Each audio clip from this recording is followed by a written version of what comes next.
Okay. Hello, everyone. My name is welcome to Battelle Darby Creek Metro Park. Today we're going to talk about bison. We'll do a little overview of the history about the American bison, and then we are going to talk a little bit about the actual body of the bison and why we have them here in the park. So, a little bit about the history of the American bison.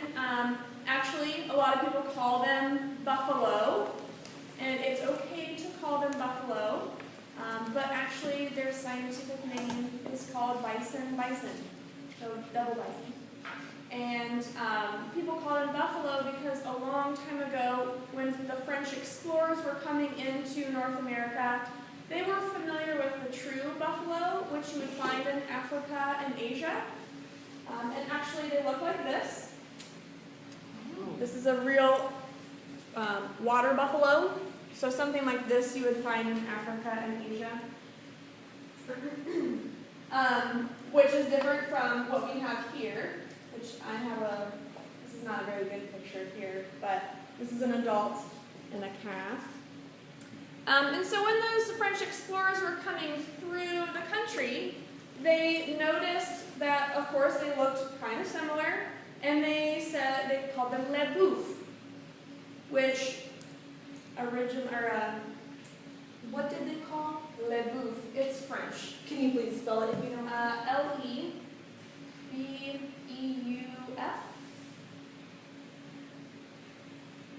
So le boeuf formulated into buffalo, and because we've called them buffalo for so long, everybody knows what you're talking about, so it's okay to call them buffalo. But, like I said, if you want to be scientific about it, you'll call them bison. Now, bison have been in North America for a very long time. They're very distant cousins of the water buffalo. And of course, when the land bridge up between Russia and Alaska was there, lots of stuff came over, including the bison, and they slowly transformed or evolved into two different species. The plains bison that we have in the United States, and then also the woodland bison that we have in Canada. They're slightly different, but we're going to be talking about the plains bison today. So, they live in a prairie habitat, and prior to the 1800s, out west, of course, and also as far east as Pennsylvania, you had prairie habitat where these bison were roaming. Even as far south as into Georgia, you could find bison. And they were here in the millions. There were estimated about 30 million bison in North America prior to 1800. And so you would find them in, like I said, that prairie habitat. Now, about 1800 is when problems started happening for the bison. One of the things was that they realized, the explorers and the settlers coming through realized that it was a very valuable resource, so they started hunting them. They would use all sorts of the body and sell them for money. They were very valuable as parts and pieces, and also taking groups of people out to hunt the bison was very profitable. So you would go and pay however much money, go out, kill 50 bison, and then have your fun, and that was it. So that was one thing that was really plaguing the bison. The other thing was cattle diseases. Because bison are very similar to cattle, a lot of times those diseases can cross, and because those settlers were coming through with all of their livestock, it was spreading those diseases, and that was affecting the bison as well. The other thing, there's lots of things, is that the Native Americans in the area, they also knew that this was a very important resource, and they were using the whole body as well. Well, when the white people came through, they saw what a valuable animal this was, and when they wanted the land, what's a good way to get rid of a culture or a people, take away one of their valuable resources. So they started killing the bison just because they wanted the land where the Native Americans were. The other thing that was affecting them was a man named John Deere. You might be familiar with the tractors, the big company now. He invented the steel plow. And in that prairie habitat, you have all sorts of grasses, you have lots of flowers with deep, thick root systems, and you wouldn't cut through that, the root system with, on your own. You had to have something sharp to get down in that rich soil. So that steel plow, once that was invented, then they could cut through that habitat and then basically destroy that habitat for the bison where they live. So lots of things affecting the bison prior to, or between 1800 and 1880. Up until about 1880, it was 1887. That population had been way, way high, 30 million. And in 1887, that population had plummeted to 542. That's a 3-digit number. The bison, the American bison, was almost extinct because of all this stuff affecting him. Now, thankfully, President Theodore Roosevelt and a couple other people saw that this was happening, and they started setting aside and protecting land where the bison could roam. And that was one of the things that could save the bison, places where they could live and flourish. And now the population, as of 2010, that's the most recent number, was about 500,000. And now a lot of bison are not wild anymore. A lot of them are ranched. So places like Ted Turner Ranches is probably the biggest private owner of the bison livestock, and they supply bison meat to all sorts of restaurants and all sorts of grocery stores. And if you've ever had bison meat, like a bison burger or something, it's probably from Ted Turner Ranches out west. Some of the wild places that they still live are Custer State Park, Yellowstone, of course, and then a couple smaller areas out west in those parks as well. So that's kind of the history for the country of bison. We have a question over here. Yeah. Where are the bison from here? Where are those bison found from? Okay. So all of the bison that we have here came from the wilds. It's a place east of Zanesville, and they have a herd right around 100. And we have a partnership with the wilds, with the Columbus Zoo, with Ohio State University, and we can almost trade bison back and forth, almost. So that's where they came from. And how many? And how many are here? We have 9 total, 6 adult female, and then this year we had 3 babies, which are also female. So if we get a chance afterward to go take a look at them, if you're still right out here, you can kind of see it. 3 of them are slightly smaller than the others. And I'll get into kind of the babies a little bit later on. How many male bison do you have? We don't have any anymore. Nope. Why do you have any male bison? We had one last year. That's how we have babies, of course. But we didn't want to breed the bison again this year. We wanted to make sure that those babies were healthy and grew up to an adulthood. So the wilds took him back. And last year was his first year breeding. So they realized that he works, and they wanted him back because he has really good genes. So we didn't really need him anymore, and they wanted him back. Good questions. So what we're going to do now is I'm going to talk a little bit about the bison, the body of the bison itself.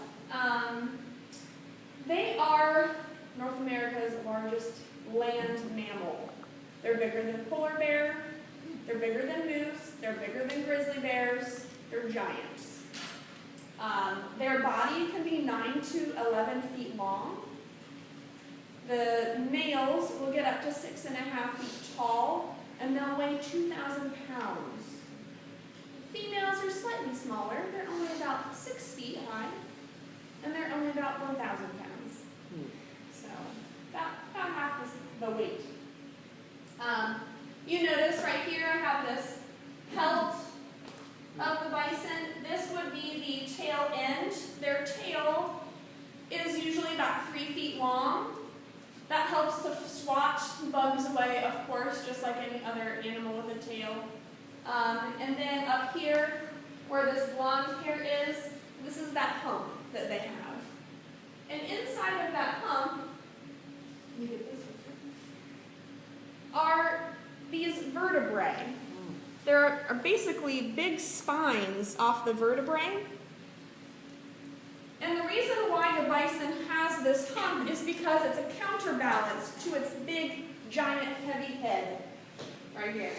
If you were to pick this up, this is probably about 5 pounds, just with most of the skull and no muscles or skin or anything on it. So it's a pretty heavy head. So you need something to, like I said, counterbalance that. And because they have such big spine and a big counterbalance, here's one. We can pass this around if you guys want to take a look at that. That's one vertebrae. Because they have that big counterbalance, they're able to pivot very quickly. So that while they're running at 35 miles per hour, which they can stop and pivot on a dime. So that makes them very dangerous. They look kind of big and cumbersome, but you can't outrun them. You're not going to be able to swerve like you're swerving with an alligator to get away from them. It's not going to happen. So we'll keep passing that around. I want to talk about the skull a little bit more. If you notice, the bison have horns. Both the female and male have horns. And if you were to pull these off, these are called sheaths. They're hollow inside. Then they have this bony core underneath of them, which is part of the skeleton. So if you were to look here, I won't pass this around, I'll hold it and you can see. This is all one piece.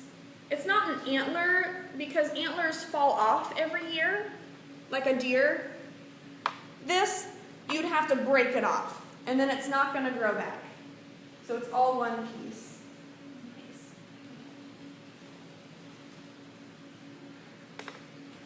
Now that bony core underneath, the reason why it looks like it has lots of little holes in it is because that is how the blood vessels get up into the horn. I like to think about the horn kind of like our fingers, where the bone goes up to the tip of your finger, and if you were to break off or cut off the tip of your finger, it's not going to grow back. But if you were to maybe break off this little tip here and not the bone underneath, it's kind of like cutting our fingernails. So that will grow back, but not the bony core underneath of it. And actually these sheaths are made up of the same material as our fingernails. Start one here. They're made up of keratin. So they kind of peel like your fingernail, they kind of feel like it. They're not too terribly hard, but like I said, made up of the same stuff. All right, so let's talk about the teeth. This is only half of its lower jaw. This would fit right about here, like this. So it's much bigger than mine, of course, and it's really heavy, and I'll pass this around too. When you take a look at the lower jaw, you'll notice it has lots of big molars in the back. And then also if you look at the very tip of it, this one actually still has some, these are also where teeth are at.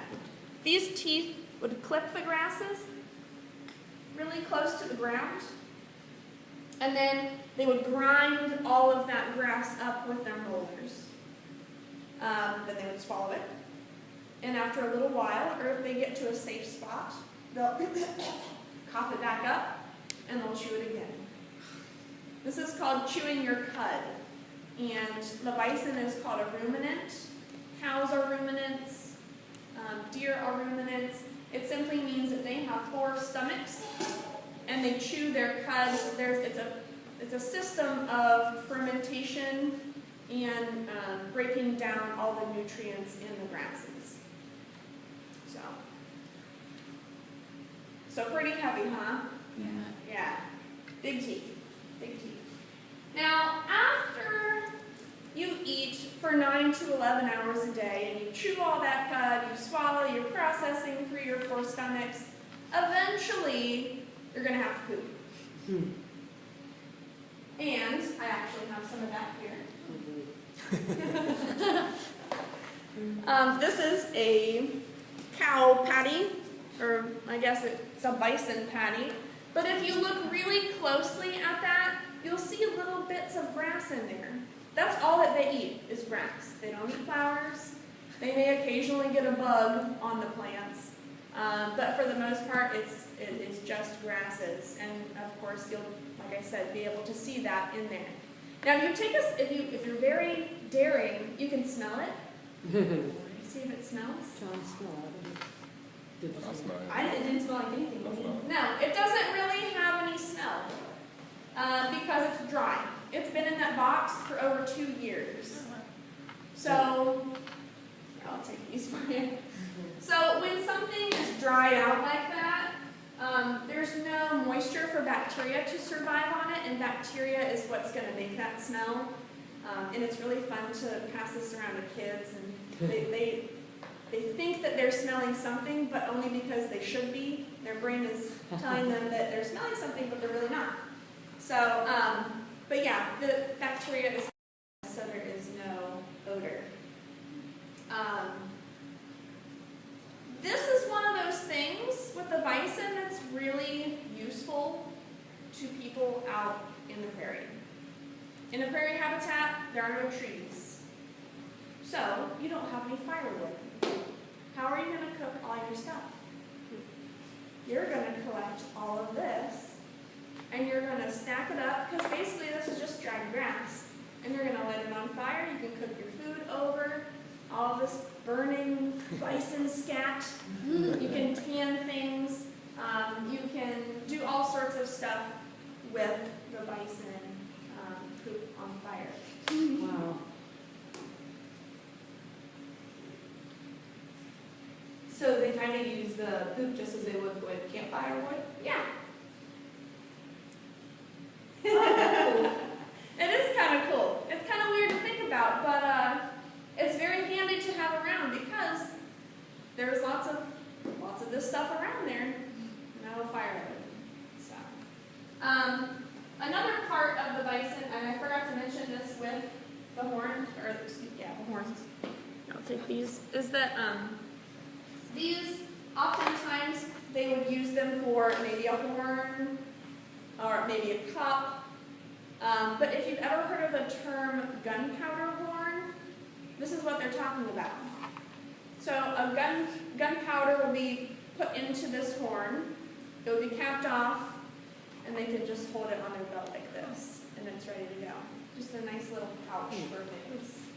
Personally, I would put some snacks in there. Oh. Yeah, some gunpowder and some like Chex Mix or nuts or something. That's what I would do. All right. So now that we've kind of heard the history, we kind of understand what the bits and pieces are of a bison. Why do you think that we have them here at this park? You would think that you would see bison in parks out west, which you would. But like I said, we did have bison here in Ohio. maybe because of the Indians? We did have Native Americans here, and I'm sure that they used the bison here to some capacity. Well, we did have prairie habitat, like I said, and Metro Parks is working to restore that prairie habitat in central Ohio, and we have a lot of that here at this park. So when we were restoring this prairie habitat, we were noticing that it wasn't quite balancing out. It wasn't quite there. We had way more flowers, we had way more grasses. It wasn't a nice combination. And what we realized was that we had everything else good, except we didn't have a big grazing animal, which would have been the bison, it would have been an elk, way back 200 years ago when everything was natural. So we thought, we need some bison. So, like I said earlier, with the partnership with the Wilds, in 2011 we brought in the 6 female. Everything was going great. We brought in the male last year. Everything went really well. Now we have the 3 babies. And of course, like I said earlier, he's gone. But everything else is doing great. And we have noticed an improvement in the prairie pasture, actually, which is nice because it's validating that everything is working great, and we made a good decision with the bison coming in. So